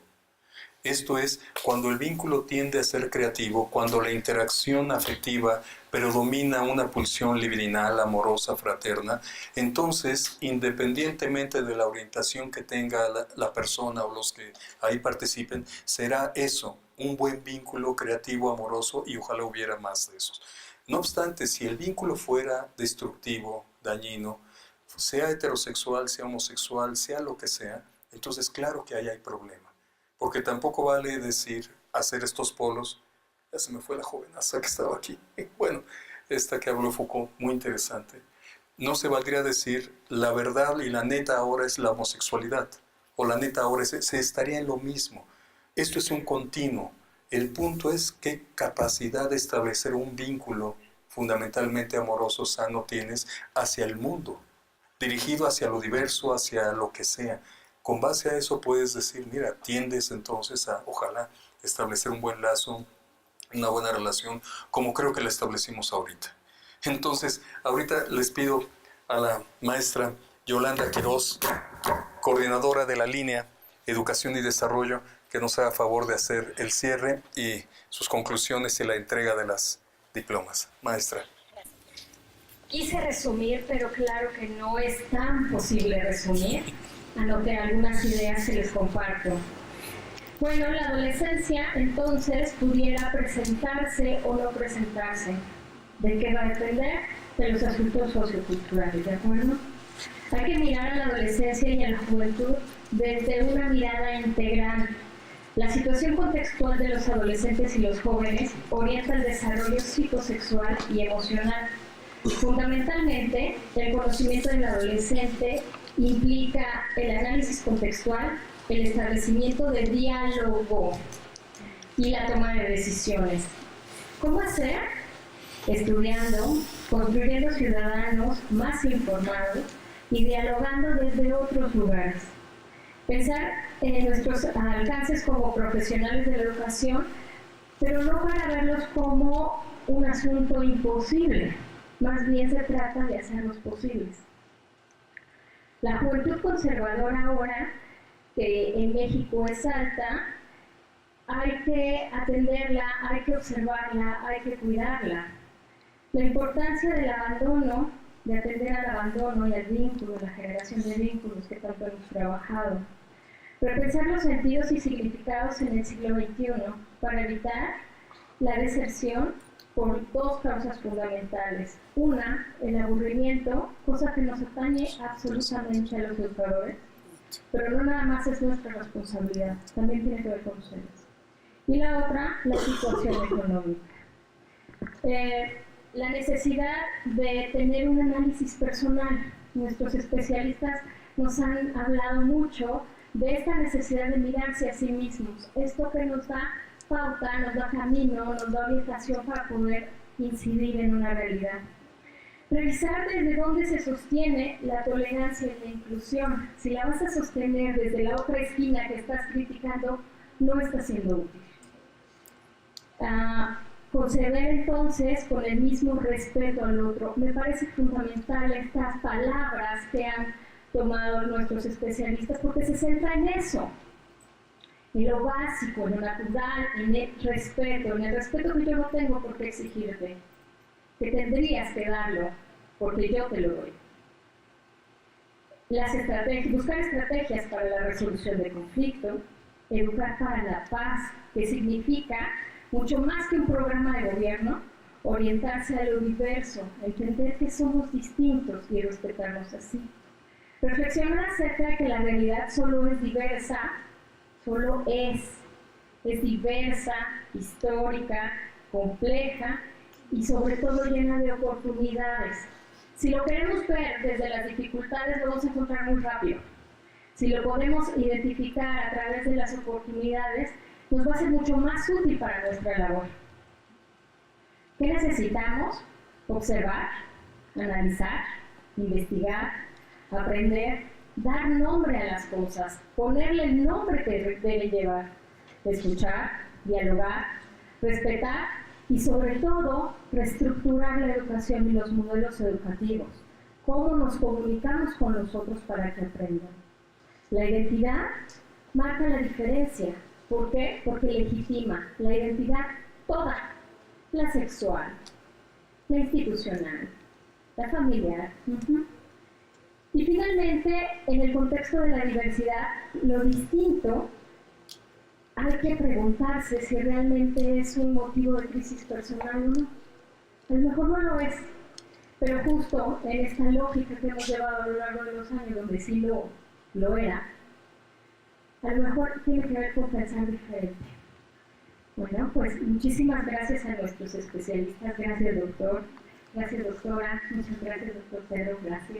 Gracias, Adrián, por hacer posible esta actividad que corresponde a la línea de desarrollo y aprendizaje en el marco de la licenciatura de Psicología Educativa, perteneciente al área 3 de nuestra universidad. A continuación les voy a entregar sus constancias y un pequeño presente de nuestra universidad. Les pido, por favor, a nuestros especialistas.